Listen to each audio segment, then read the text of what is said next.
All right, we are getting ready to be broadcasting via YouTube. And then I do believe Robbie is with us. Get hooked up to YouTube, and then I'll be back with you guys. Right now I'm looking at a different screen.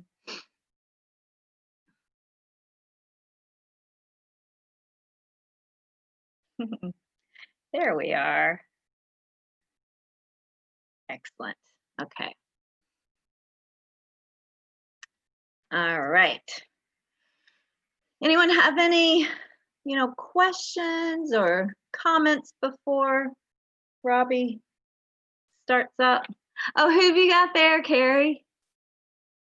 It just looks like a big ball of fur. I can't even tell what it is. Yeah, that's Mocha. Mocha. Hi, sweetie. Is that Mocha on you now, Christine? He's gorgeous. Oh. Yeah, whenever we have Zoom meetings at work, I always love seeing everyone's pets. And little kids, people have these, like, everything from babies to teenagers at home with them right now. So it's fun. And who have you got, Mike? The dachshund. Hi, gorgeous. Oh. Mojo. Mojo. We got Mocha and Mojo joining us tonight. Super cute. Karen, your hair looks good. Did you get it cut? Yes, I did. It looks awesome. I got highlights. I found out that when it's short, it actually has like this curly bit. So it didn't used to. This is like an old age thing. It looks really, yeah, my hair keeps getting, believe it or not, when I was a kid, it was straight as can be. And the older I get, the curlier it gets. Oh, there's Robbie. Hey, Robbie. So real quick, I don't really have any major announcements. This is class 4 of 6 for transforming problems. Hopefully everyone has found everything they need online, but if not, certainly let me know. And then I don't want you to miss out on an opportunity to join painting the stupa. If you're able to do that, just go to the Kadampa Center website and look for the Sign Up Genius to sign up to help paint the stupa. That's like such a cool opportunity. And then also, I think Robbie mentioned last week, we have Don Hendrick joining us. Oh gosh, my mind just blanked on the dates. End of August. Yeah, I think it's the end of August. But go online and check those out as well, so you can join those teachers. Yeah, he starts right after this class ends. Yeah. Thank you, Robbie. We end in two Mondays from tonight, and then he starts on Tuesdays. Yeah, Right. Wonderful teacher, based in Santa Fe, Westerner who studied the Dharma for a long time, but travels the world usually, but he'll be on Zoom from Santa Fe for, I think, every night for 5 or 6 nights. Highly recommended. And those are the only announcements I had, Robbie. So feel free to. Yeah, those are the only ones I thought of. Yeah, the stupa painting is a unique opportunity, and the slots are limited each day because only a certain number of people can be there to maintain social distancing. So you do have to register, and a lot of the slots for the first week are already filled up. We're anticipating it'll take 2, maybe a few weeks longer.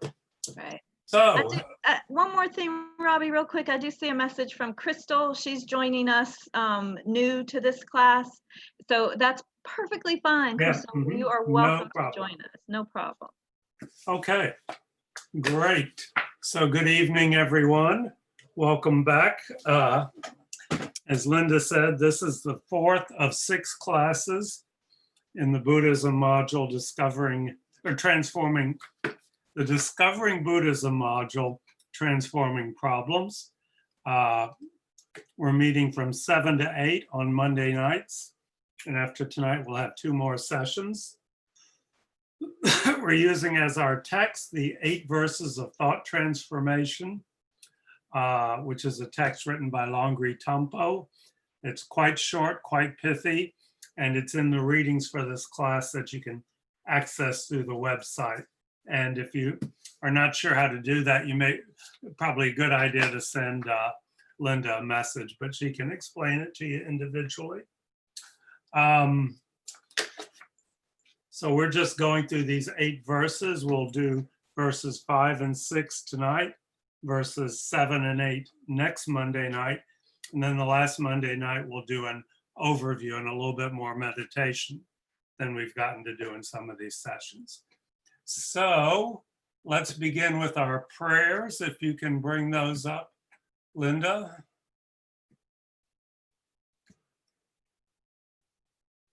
And I will read these if everybody else can read along, but put yourself on mute because the feedback and lag can cause chaos sometimes. You're muted, Linda. Are you saying something?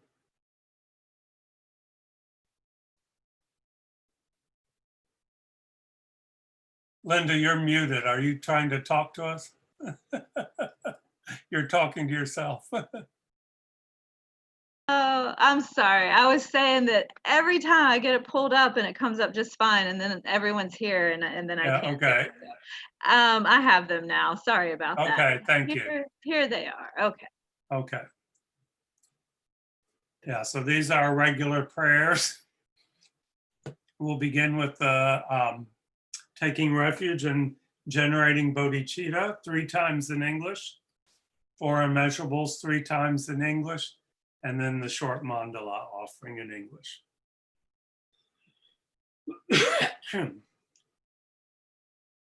I go for refuge until I'm enlightened to the Buddha, Dharma, and the Supreme Assembly.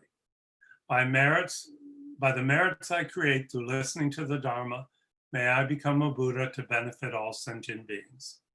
I go for refuge until I am enlightened to the Buddha, the Dharma, and the Supreme Assembly. By the merits I create through listening to the Dharma, may I become a Buddha to benefit all sentient beings.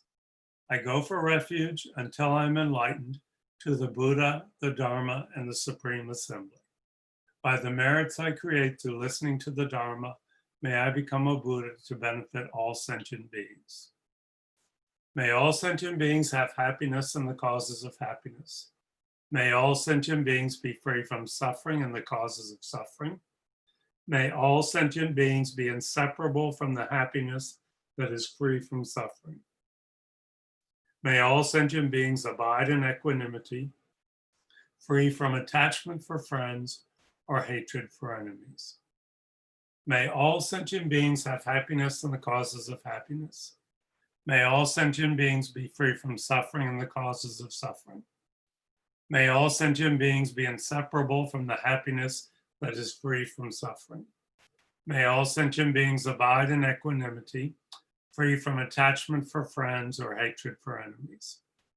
May all sentient beings have happiness and the causes of happiness. May all sentient beings be free from suffering and the causes of suffering. May all sentient beings be inseparable from the happiness that is free from suffering. May all sentient beings abide in equanimity, free from attachment for friends or hatred for enemies. And short mandala offering. This ground anointed with perfume, strewn with flowers, adorned with Mount Meru, 4 continents, the sun and the moon. I imagine this as a Buddha field and offer it. May all living beings enjoy this pure land. Idam Guru Ratna Mandala Kam Niryatayami. So now we'll follow our prayers with our first meditation. And Linda, after we do this meditation, I'd like to bring up the text of the 8 verses, but not until we've done our meditation. So I imagine most of us are sitting in chairs. Some people may be on cushions. Whichever you've chosen, check your posture, beginning with a straight back, not rigid, but a little straighter than you normally sit. If you're in a chair, you're not leaning back in the chair. If you're on a cushion, you're towards the front third of a cushion. Your head is straight on your shoulders. Eyes are either slightly open or very lightly closed. Tongue is on the hard palate behind the upper teeth. Shoulders are down and a little bit back, so the chest is open. Upper arms are away from the sides of our body, and right hand is on left with thumbs touching slightly below the level of our navel. And if we're sitting in a chair, our feet are flat on the floor. It's fine to put a cushion underneath our feet if we need that to support them. If we're sitting on a cushion, our legs are crossed in any of a variety of positions, but one that feels comfortable and steady to us.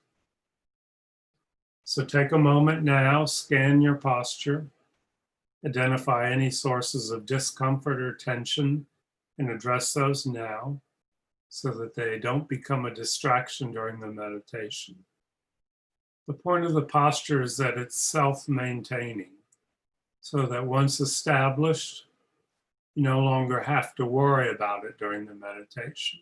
So we're really getting rid of those possible distractions coming from bodily discomfort or tension.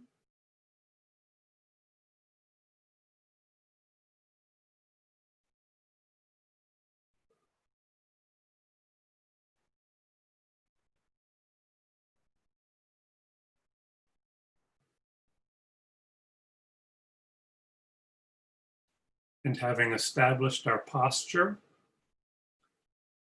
we take 3 deep breaths from the abdomen, the stomach expanding on the in-breath,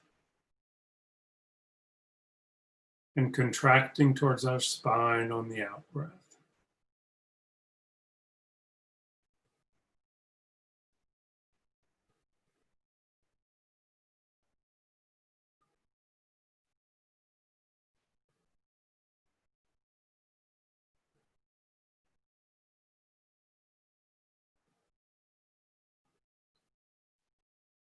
And we allow our breathing to return to its normal pattern.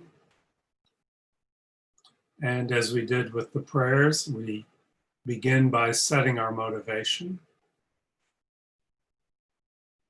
generating the bodhicitta motivation, the wish to become enlightened so that we can be of benefit to others. It may not come naturally or easy, but that's okay. We're training our mind to think in that way. It's like riding a bicycle. It's very difficult and awkward at first. But with time, it becomes completely natural, a part of our being, not something that we even need to think about. So just think for a minute, I am doing this meditation and participating in the discussion to follow so that I can become enlightened in order to benefit others.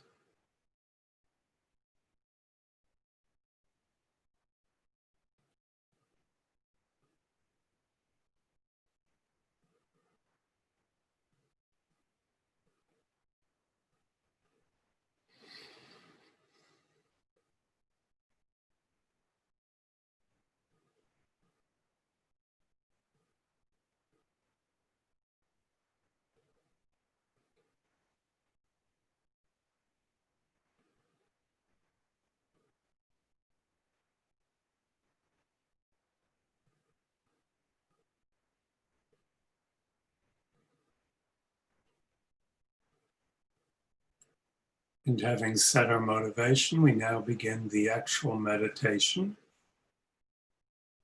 We're just going to do a concentration meditation, placing our awareness on the physical sensation of the breath moving in and out through the openings of our nostrils. Not the sound or the taste, just the physical sensation of the movement of air. Nothing more, nothing less than that. The mind placed on that.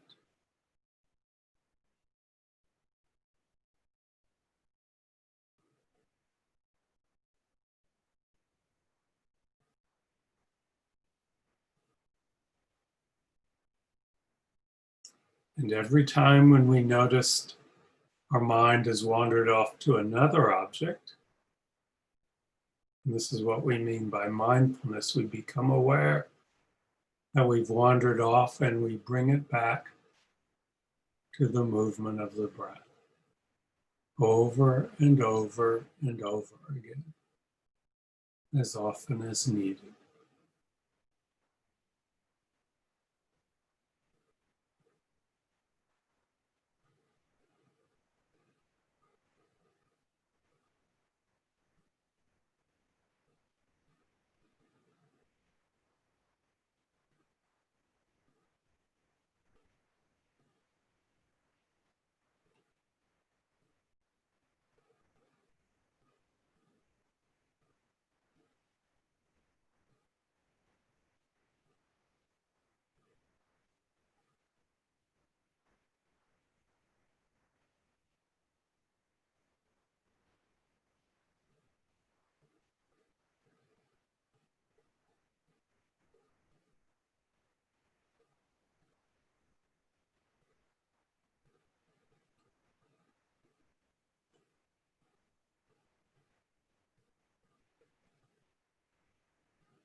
And we can end our meditation by doing a brief dedication.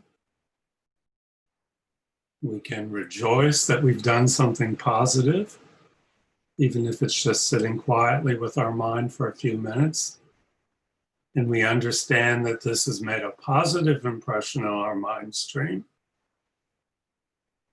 And we think, may that positive energy not be lost, but may it ripen in our mind in a way that will be of benefit to all living beings. And you can relax your concentration. And if Linda can pull up the 8 verses of thought transformation.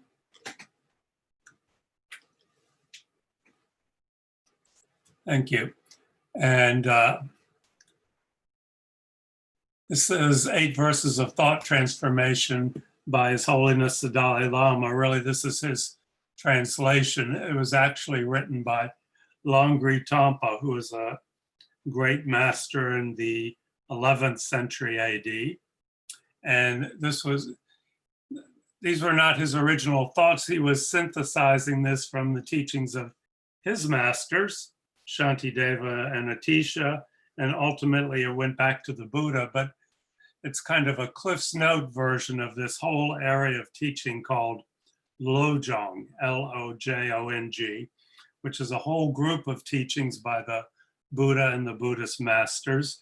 And this is a very pithy summarization of the content of that whole area. So let's read this together. You can leave yourself on mute for now, but I'll read it. Let's read it out loud. It's good to become very familiar with these. Determined to accomplish all success, I shall always practice holding dear all sentient beings who are more precious than wish-fulfilling gems. Wherever I go and whomever I accompany, I shall practice seeing myself as the lowest of all and sincerely hold others dear and supreme. In all actions, I shall examine my mind, and the moment an unsubdued thought arises, endangering myself and others, I shall face and avert it. Whenever I see a being of wicked nature who is overwhelmed by heavy non-virtue and suffering, I shall hold him dear, as if I have discovered a precious treasure difficult to find. When out of jealousy others treat me badly with abuse, insult, and the like, I shall practice accepting defeat and offering the victory to others. When someone I have benefited and whom I have great hopes gives me terrible harm, I shall practice regarding him or her as my holy guru. In short, both directly and indirectly, I offer every benefit and happiness to all my mothers. Secretly, I shall practice taking all their harmful actions and suffering upon myself. With all these practices undefiled by the stains of the superstitions of the 8 worldly dharmas, by perceiving all dharmas as illusory, I shall practice without grasping to release all sentient beings from bondage. And you'll find other translations, but they're all fairly similar. And as I said, these are the teachings on thought transformation. This is these are teachings that we can use right here and now. We don't have to wait till we've become a bodhisattva or till we've developed an understanding of emptiness. This is Buddhist cognitive therapy. It's changing the thoughts that we have in our mind, discarding those that are troublesome, upsetting, that cause us to be unhappy, and replacing them with thoughts that are calming, clear, stable, and cause us to be happy. And we can do this. This is not just, as I said before, the power of positive thinking, just telling ourselves that things are wonderful when they're going to hell in a handbasket all around us. We can do this because of the nature of our mind, which is something I think it's always good to come back to in all these modules as we examine the teachings of the Buddha. And that's why in the first module, it's always the nature of the mind. Our mind or consciousness or awareness, according to the Buddha. Am I too dark? Do I need more light on me? There. You could do a little more light. Okay. There. It's getting a little dark. Yeah, okay. The mind is said to be clear. It's like a vast, clear sky. The thoughts are like clouds that pass through that space. The mind is not the thoughts. The mind is the space in which the thoughts arise. So we may think that our mind is permanently angry or depressed or irritable. And the Buddha says, no, that's not true. That's not the nature of the mind. Those are just thoughts occurring in the space of the mind. And he's saying it's very possible to train yourself to have different thoughts. When you see person X, instead of irritation automatically arising, a warm feeling arises, okay? Instead of jealousy or envy when you see somebody getting something you want, a feeling of rejoicing can arise. And that happens through practice, okay? Practice makes perfect. It doesn't seem, like I said, it's like riding a bicycle. It's very awkward and artificial when we start. But with practice, those thoughts become spontaneous. And that's what arises continuously in our mind. And we find that our mind becomes happier. So this is something that we can work on right now, every day. We don't have to be sitting on the cushion. We can practice it when we wake up in the morning and we turn on the news and we're irritated or pissed off about something. We can say, okay, I'm going to set that thought aside and replace it with something that makes me happier. It doesn't change what's out there, okay? We're not changing and things like, oh, isn't it a great world we live in? Isn't COVID just the most wonderful thing ever to happen to humanity? We're not changing that. What we're doing is changing our reaction to it, okay, so that we can deal with difficult situations in a more positive manner. So that's really the whole part of these teachings on thought transformation. And we've gone through the first 4. So tonight we're up to 5 and 6, which are a little bit simpler, maybe. I don't know if you can say simpler. Next week, we're going to talk about 7 and 8, and there's a lot of material there. I was just thinking we may not get through both of those next week. We may have to let a little of that spill over into the last session. Okay, so number 5 is when out of jealousy, others treat me badly with abuse, insult, and the like. Okay, another word that's used for jealousy here sometimes is out of envy. Okay, when out of envy or jealousy or resentment, others treat me badly with abuse, physical abuse, verbal abuse, insults, and the like. Okay. I shall practice accepting defeat and offering the victory to others. Let me read that again. Let's see, here's another version.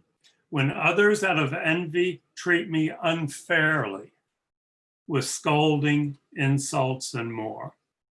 I think that's a good word to put in there, unfairly. We'll talk about that. May I accept the loss upon myself and offer the victory to others. Okay? Unfairly is an interesting word. It's because when we feel like we've been treated unfairly, okay, that's when this sense of self or I is said to be very strong.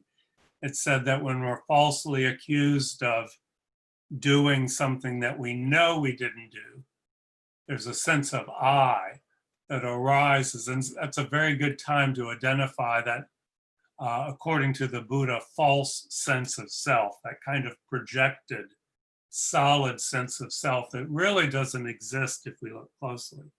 That's a good time to identify it. So when out of others, when out of envy, others unfairly treat me badly with abuse, insult, and the like. Lots of times now our initial reaction is to give back what we've got, okay, to strike back, to show that we're stronger. Say, no, you're wrong, I'm right, because blah, blah, blah, and blah. Or to abuse them verbally back. You call me stupid, how about you, okay? Or, and the like. That's our natural reaction, which again is not part of what our mind is. It's just a reaction that we've practiced many times in the past. So it comes up very quickly.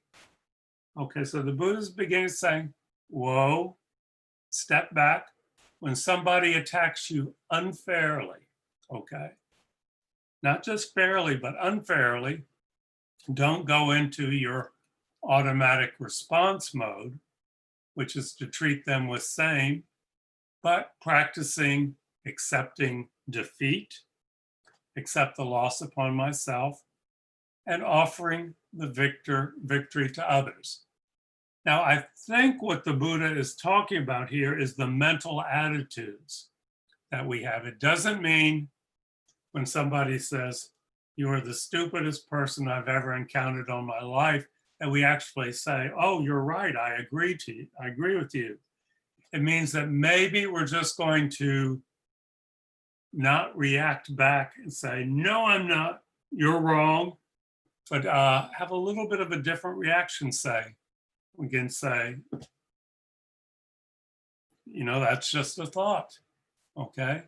That's has no solidity or basis. That's that person expressing their thought.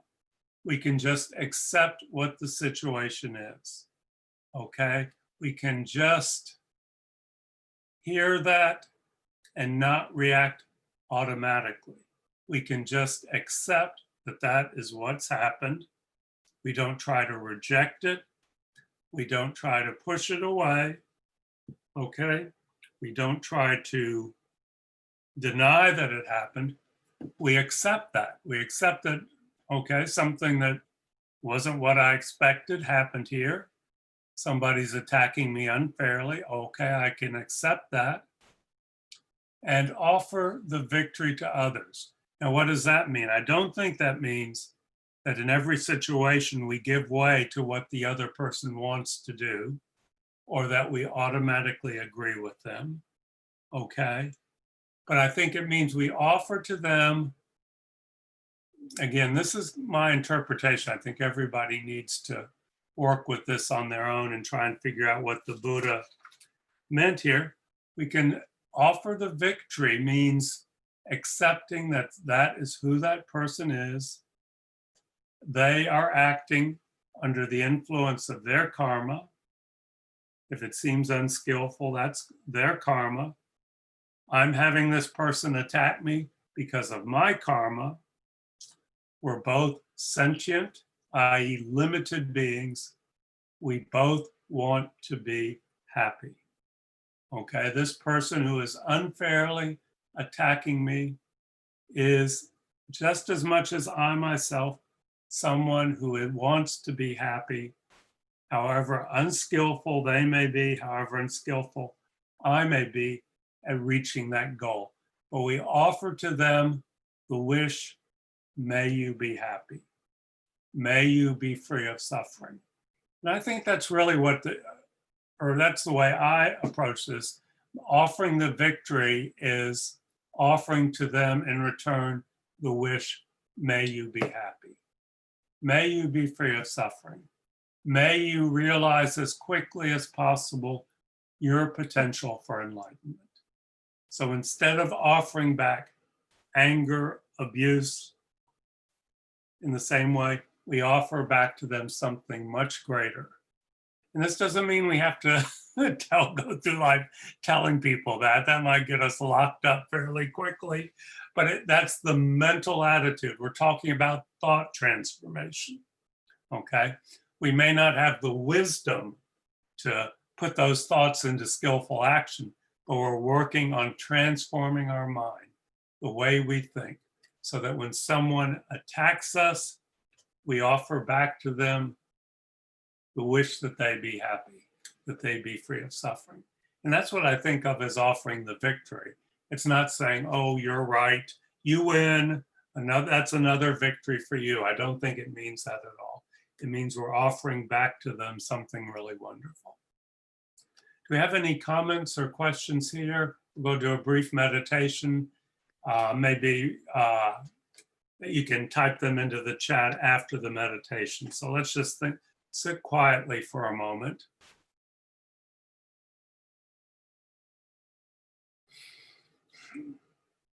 Quiet our minds, couple seconds on the breath.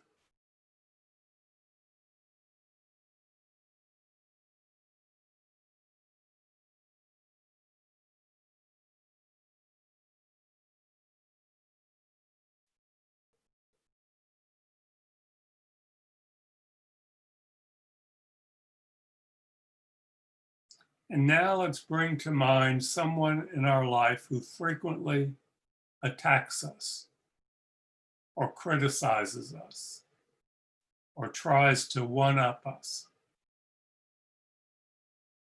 If it's not somebody in your life currently, somebody in the past. I think all of us have encountered people like that.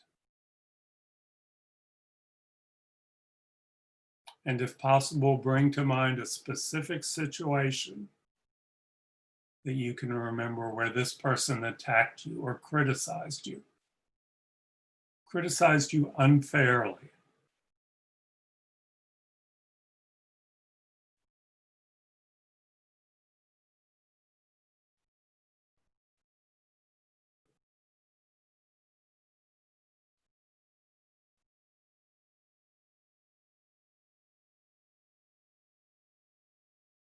And now let's think how we would normally react in that situation. What would our thoughts be? How dare you criticize me? I don't deserve that. Why do you always attack me in this way? What's wrong with you? This is not fair.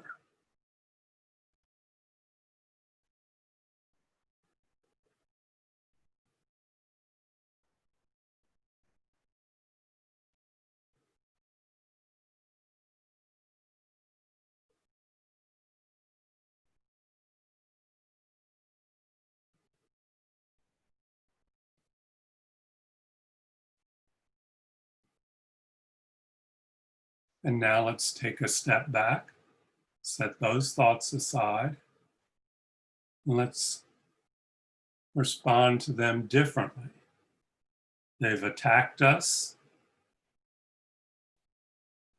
Our mind stays calm,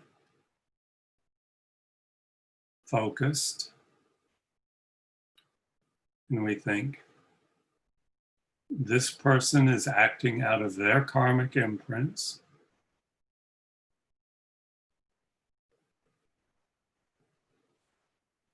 I am experiencing this because of my karmic imprints.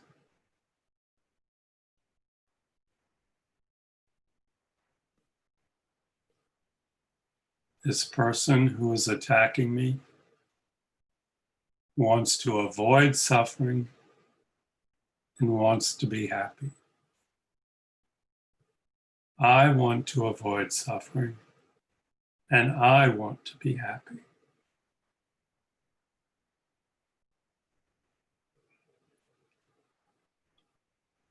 May this person be free of suffering. May this person be happy. Let's just stay with that for a minute, thinking this person who we've chosen to meditate on, may this person be happy. And just stay with that thought.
And you can relax your concentration now.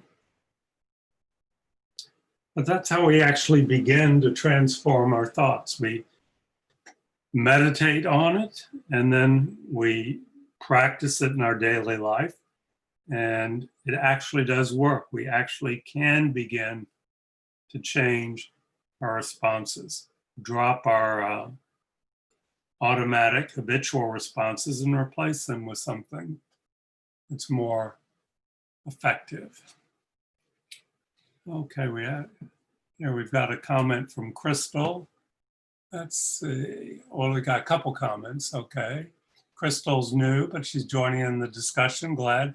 Let's see. Sean says, so when we feel we are being treated unfairly, our automatic response is self-cherishing. Yes. Everything, all these thoughts that we've trained ourselves in so well that we're working to transform with the Lojong teachings of the Buddha are based on self-cherishing, okay? This clinging to this sense of self and wanting to serve it. And, self-cherishing is referred to as the enemy. It's so damaging to us and our own happiness that it is our greatest enemy. So if we can see the disadvantages of self-cherishing and the advantages of cherishing others, our thought transformation becomes more effective.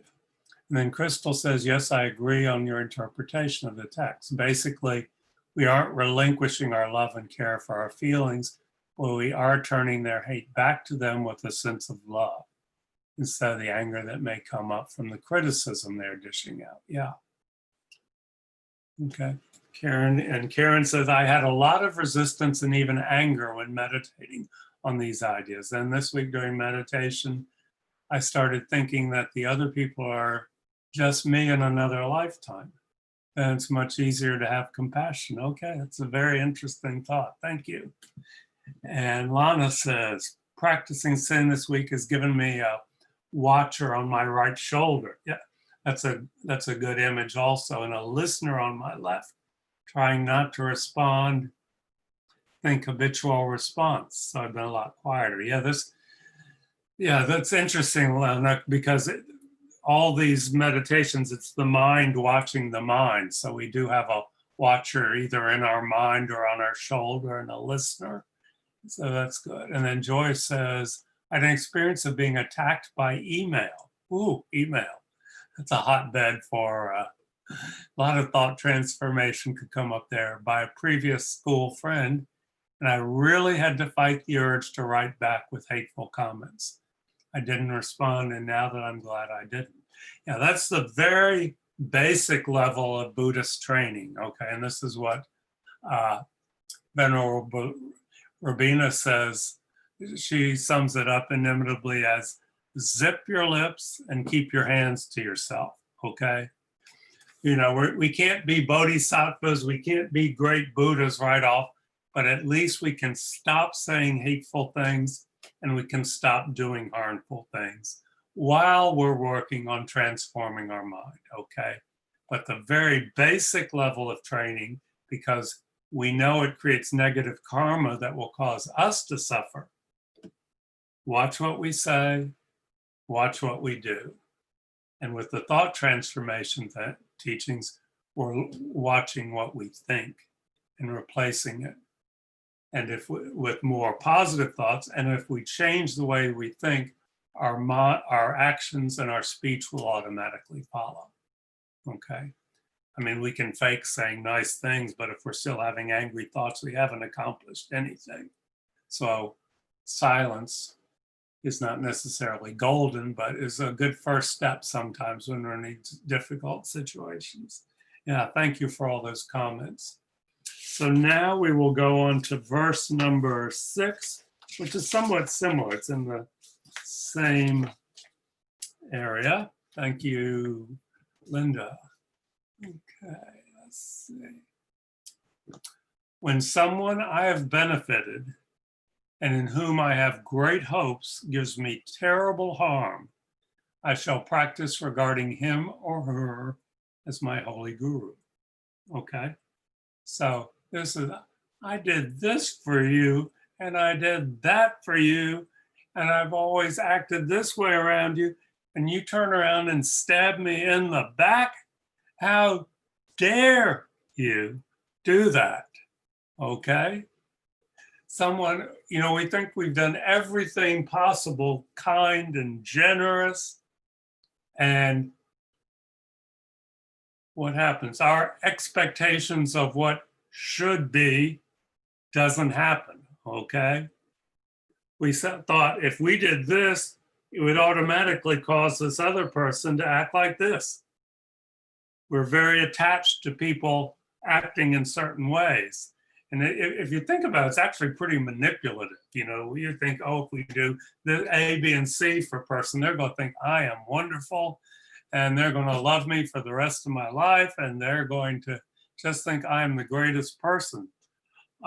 There's absolutely no guarantee that when we practice generosity and patience and kindness and everything like that towards other people, that they're going to respond in a like manner. Okay, there's just no logical basis for that expectation, but we're very attached to it, and it certainly causes us a lot of distress. I mean, this can be really, really painful when we're incredibly emotionally invested in a relationship and we expect the other person to act in the way that we fantasize. We expect our fantasies are going to come true because we did all these things. Well, it doesn't work that way. Okay. So if it does work, that's great. Okay. But we need to develop some reasonableness and a little bit of not an I don't care attitude, but a little bit letting go of our attachments, our clinging, our expectations that things are going to happen this way. So when someone who we've done all these wonderful things stabs us in the back, which is a phrase some of us really love to use. I mean, it really, there's a real great sense of self when I say, you stabbed me in the back. I mean, that's just the lowest of the low. And I am so kind. I mean, the sense of self is really powerful when we think that way. Instead, I shall practice regarding him or her as my holy guru, as my teacher, okay? As someone who is teaching me a wonderful lesson that I apparently needed to learn, okay? That person, that may be a Buddha, that other person who's stabbing me in the back. They may be treating me this way out of infinite kindness because their wisdom, they know that's what I need to speed me on my way to enlightenment. Now, it may not be true. They may just be a real asshole, so to speak. But we're talking about changing our mind, okay? We think this is not going to change that other person, their actions, what they did to me, okay? But we're dropping this resentment and saying, rather than this is someone who is so ungrateful, saying this is a teacher, okay? Gets back to the first one, it is dependent upon people stabbing me in the back and stealing my last penny and contradicting me all of the times, that I develop the qualities that will lead me on the path to enlightenment, okay? So we're not changing the actions. We're not even really saying by any conventional sense that what that person did was the right thing, but we're changing the way we react to it. Rather than resentment, this is wrong. This wasn't supposed to happen. This was not my fantasy. We stay calm for a moment, okay? We let that thought, which has no reality, we let it just fade away. It may have arisen. Sometimes just acknowledging that it's there causes them to dissipate. Sometimes resisting them causes them to persist. So we let that thought pass, that cloud floats through the sky, and another one arises that says, wow, this is a really useful experience for me. I can really benefit from this. I mean, it teaches me what reality is like, but this is really showing me my attachments, my clingings, okay, my holding on to a way that of things being a certain way and being incredibly frustrated when I don't get my way. I mean, it's really, when you think about it, it's really depressingly infantile almost to think that we can manipulate other people in this way, that they're just little machines. If we do A, B, and C, they're going to do D, E, and F in return. You know, life is not that simple, okay? And other people are not that mechanistic. So we can take whatever comes back to us and practice saying thank you. Having an attitude of gratitude. And that may seem incredibly artificial right now, but this is a way we can train our mind to think, to respond to unexpected situations where we don't get where we want, where we don't get what we planned on happening. Okay? So let's take a minute and meditate on this one. Let's see. Okay, yeah, we need to, it's about, okay. Again, just a couple seconds on the breath.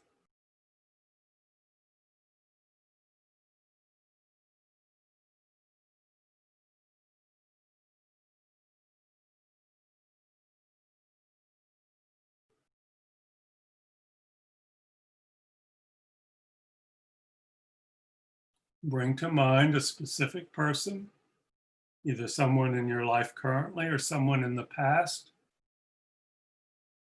who you labeled as ungrateful,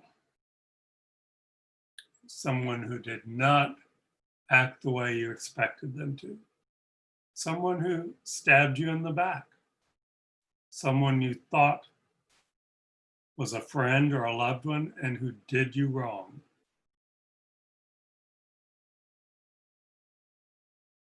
Bring that person to mind and the specific thing they did. The specific situation where you responded with incredible hurt. It felt like a very personal attack.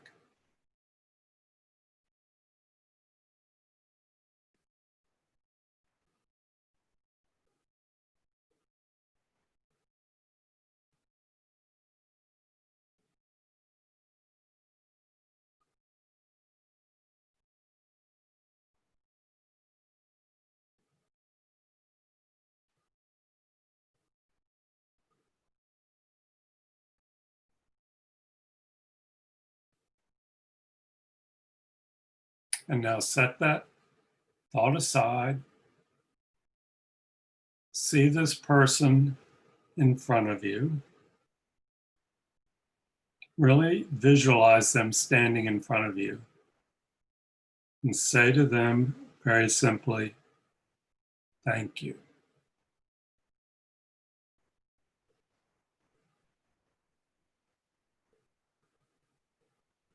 Thank you. That was a wonderful teaching you have given me. I am very, very grateful.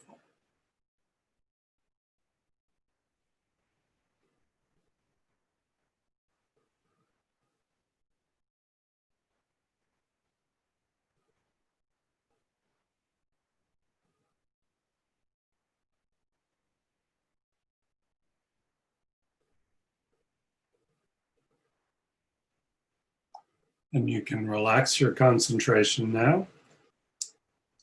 And I know that may have seemed very difficult for people, and that's okay, no problems there. Let's see, comments. Let's see, Naga says, I still feel these have to be rephrased, smile. Okay, that's perfectly okay. You may even want to sit down and see if you can rephrase a couple of them if they're ones that don't seem quite to jive with your experience. No reason you can't give it a try yourself based on your understanding of the teachings of the Buddha. Any other comments? Okay. Let me just remind people, we have 2 more classes. I'd like you to sit for 6 nights this coming week. Meditate on each of these 3 times. You can either alternate back and forth, or you can do 3 nights on one, 3 days on one, 3 days on the next. Continue with the readings. They should be able to finish them up easily within the next week. Next week, we'll go on to definitely verse 7, which is Tonglen. It's the practice of Tonglen. So that may take the whole session next time.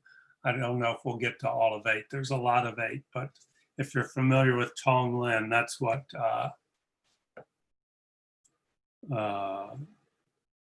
verse 7 is. So Tonglen shows up here in the Lojong teachings. It also shows up in the Lam Rem. So it's a very important teaching that's widespread throughout all the teachings of the Buddhists. And Naga says, yes, she's going to. Okay, great. Any other comments or anything for the chat? Okay. This is from Helen. How does this apply when gift giving? I give to a specific person who doesn't even acknowledge the gift. Is my search for acknowledgement same as need to be thanked? Well, that's a good question. I think there very well may be some self-cherishing in there, and I'm not criticizing you specifically. I think we all, when we do something nice, we have attachments to how we're acknowledged. So just sit with that and think about that. That's very much in line with what this verse is about. Yeah, sometimes the response may just be nothing, okay? It may not necessarily be an insult or an attack, but it may just be nothing, no acknowledgement at all. Now does our mind react to that? Can I ask a question? Yeah, who's John. I definitely feel like I've gotten. Yeah, okay, there I see you. Yeah. Oh, hello. Yeah, hey. I definitely feel like I've gotten a lot out of the meditations on the different verses. Mm-hmm. But I feel like I've gotten so much more out of trying to apply the meditations in daily samsara when being faced with, various challenges. Yeah, that's definitely the goal. I mean, we're not Buddhists because we want to become the best meditators. Meditation is a tool so we can develop, meditation is kind of a controlled environment. We're on a cushion and everything. It's easy because the people aren't there, but we're developing skills that we can take off the cushion and use in our day-to-day life, where the rubber meets the highway, so to speak. So that's great. Yeah, that's the whole way this should be done. You get familiar with in the meditation, then you take it into your daily life. Yeah, great comment. And let's see, okay. Helen says again, my delusion is that I want feedback to help me choose the next gift.